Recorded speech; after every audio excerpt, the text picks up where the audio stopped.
Hi, everybody. Today we are reading Chapter 15 in Gary Paulson's book, Hatchet. Last chapter, Brian spent a lot of time trying to figure out how he was going to store food, and that food mainly being in the form of fish. This chapter, the theme of food as substance for survival continues. But it also talks, I think, a bigger theme in this chapter is looking at things through new and fresh eyes.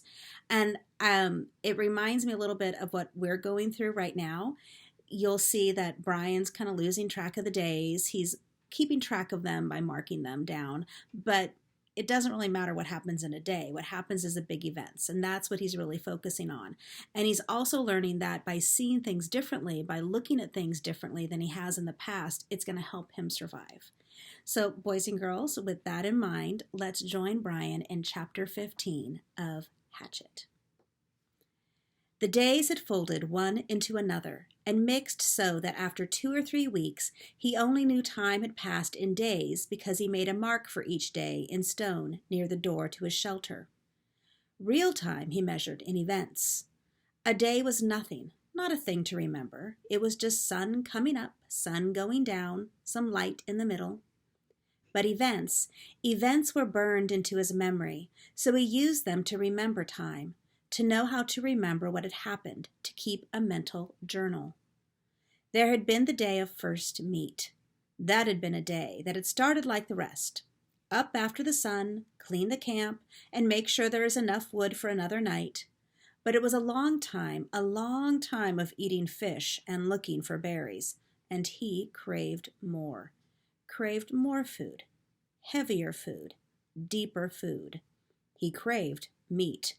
He thought in the night now of meat, thought of his mother's cooking a roast or dreamed of turkey, and one night he awakened before he had to put wood on the fire and his mouth making saliva and the taste of pork chops in his mouth. So real, and all a dream, but it left him intent on getting meat. He had been working farther and farther out for wood, sometimes now going nearly 1/4 of a mile away from camp for wood. And he saw many small animals. Squirrels were everywhere. Red ones that chattered at him and seemed to swear and jump from limb to limb. There were also many rabbits, large gray ones with a mix of reddish fur, smaller, fast gray ones that he saw only at dawn. The larger ones sometimes sat until he was quite close, then bounded and jerked 2 or 3 steps before freezing again. He thought if he worked at it and practiced, he might hit one of the larger rabbits with an arrow or a spear.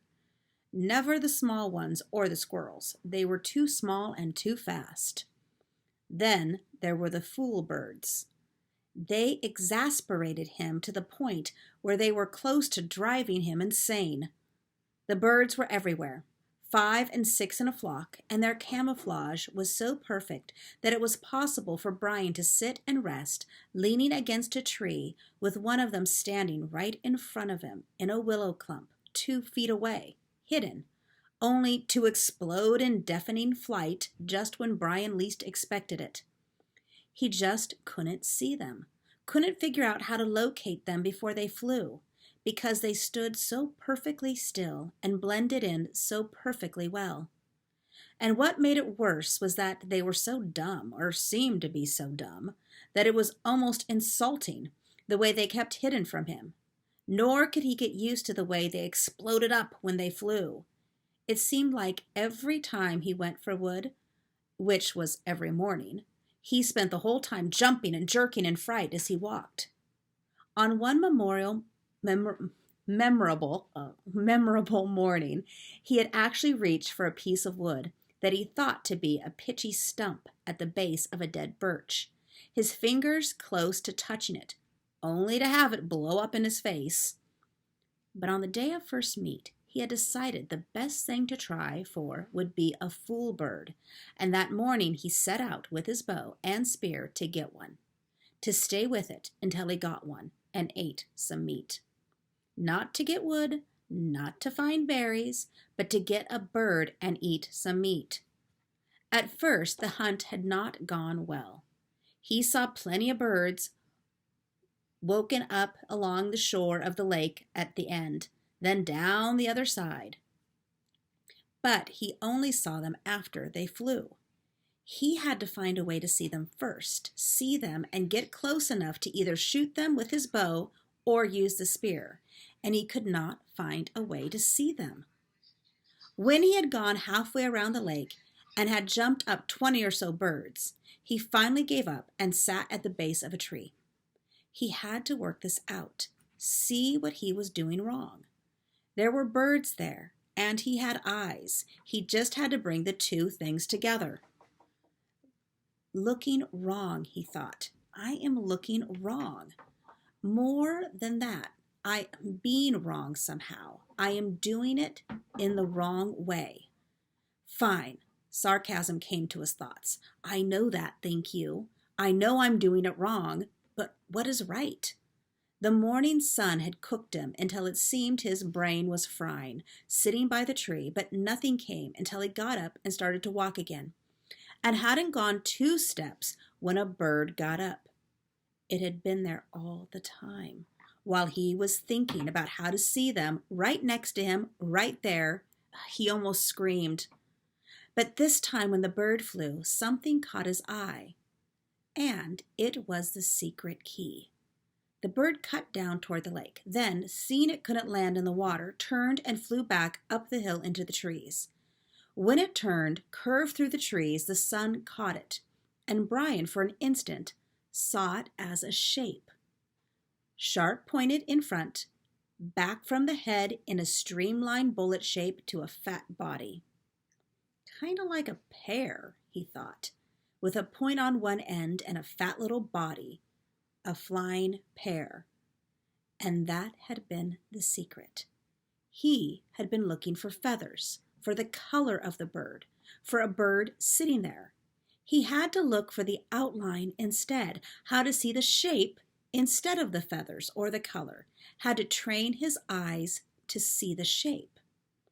It was like turning on a television. Suddenly, he could see things he had never seen before. In just moments, it seemed, he saw 3 birds before they flew, saw them sitting, and got close to one of them, moving slowly, got close enough to try a shot with his bow. He had missed that time, and had missed many more times, but he saw them. He saw the little fat shapes with the pointed heads sitting in the brush all over the place. Time and again he drew, held, and let arrows fly. But he still had no feathers on the arrows, and they were little more than sticks that flopped out of the bow, sometimes going sideways. Even when a bird was 7 or 8 feet away, the arrow would turn without feathers to stabilize it, and hit a brush or a twig. After a time, he gave up with the bow. It had worked all right for the fish when they came right to the end of the arrow, but it wasn't good for any kind of distance, at least not the way it was now. But he had carried his fish spear, the original one with the 2 prongs, and he moved the bow to his left hand and carried the spear in his right. He tried throwing the spear, but he was not good enough and not fast enough. The birds could fly amazingly fast, get up fast, but in the end he found that if he saw the bird sitting and moved sideways toward it, not directly toward it, but at an angle, back and forth, he could get close enough to put the spear point out ahead almost to the bird and thrust, lunge with it. He came close twice, and then down along the lake, not far from the beaver house, he got his first meat. The bird had sat, and he had lunged, and the 2 points took the bird back down into the ground and killed it almost instantly. It had fluttered a bit, and Brian had grabbed it and held it in both hands until he was sure it was dead. Then he picked up the spear and the bow and trotted back around the lake to his shelter, where the fire had burned down to glowing coals. He sat looking at the bird, wondering what to do. With the fish, he had just cooked them whole, left everything in, and picked the meat off. This was different. He would have to clean it. It had always been so simple at home. He would go to the store and get a chicken, and it was all cleaned and neat, no feathers or insides, and his mother would bake it in the oven and he would eat it. His mother from the time before, would bake it. Now he had the bird, but he had never cleaned one, never taken the insides out or gotten rid of feathers, and he didn't know where to start. But he wanted the meat, had to have the meat, and that drove him. In the end, the feathers came off easily. He tried to pick them out of the skin, but the skin was so fragile that it pulled off as well, so he just pulled the skin off the bird. Like peeling an orange, he thought, sort of. Except that when the skin was gone, the insides fell out the back end. He was immediately caught in a cloud of raw odor, a kind of steamy dung odor that came up from the greasy coil of insides that fell from the bird, and he nearly threw up. But there was something else to the smell as well, some kind of richness that went with his hunger, and that overcame the sick smell. He quickly cut off the neck with his hatchet, cut the feet off the same way, and in his hand he held something like a small chicken with a dark, fat, thick breast and small legs. He set it up on some sticks on the shelter wall and took the feathers and insides down to the water to his fish pond. The fish would eat them, or eat what they could, and the feeding action would bring more fish. On second thought, he took out the wing and tail feathers, which were stiff and long and pretty, and banded with speckles and browns and grays and light reds. There might be some use for them, he thought. Maybe work them into one of the arrows somehow. The rest he threw in the water, saw the small round fish begin tearing at it, and washed his hands. Back at the shelter, the flies were on the meat, and he brushed them off. It was amazing how fast they came. But when he built up the fire and the smoke increased, the flies almost magically disappeared. He pushed a pointed stick through the bird and held it over the fire. The fire was too hot. The flames hit the fat, and the bird almost ignited. He held it higher, but the heat was worse, and finally he moved it to the side a bit, and there it seemed to cook properly, except that it was only cooked on one side and all the juice dripped off. He had to rotate it slowly, and that was hard to do with his hands, so he found a forked stick and stuck it in the sand to put his cooking stick in. He turned it, and in this way he found a proper method to cook the bird. I'm imagining like a rotisserie chicken over the fire. In minutes, the outside was cooked, and the odor that came up was almost the same as the odor when his mother baked chickens in the oven, and he didn't think he could stand it, but when he tried to pull a piece of the breast meat off, the meat was still raw inside. Patience, he thought. So much of this was patience, waiting and thinking and doing things right. Ooh, I think that might be my golden line. I'm going to highlight that. Excuse me. Okay. There we go. I'm reading it on my Kindle because I left my book at school. There you go. Anyway, moving on.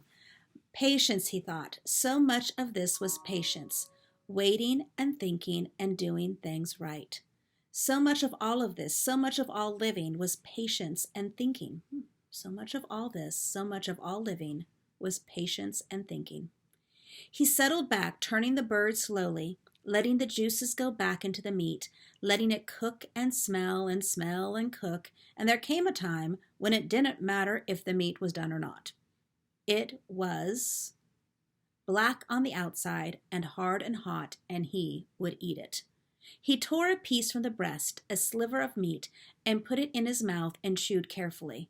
Chewed as slowly and carefully as he could to get all the taste, and he thought, never in all the food, all the hamburgers and malts, all the fries or meals at home, never in all the candy or pies or cakes, never in all the roasts or steaks or pizzas, never in all the submarine sandwiches, never had he tasted anything as fine as that first bite. First meat. All right, that does it for today. Sorry that I posted this so late. It's not like I'm super busy. All right, you guys. I miss you all. Stay healthy, both mentally in your heads and physically, and take care of yourselves. And I will talk to you all tomorrow.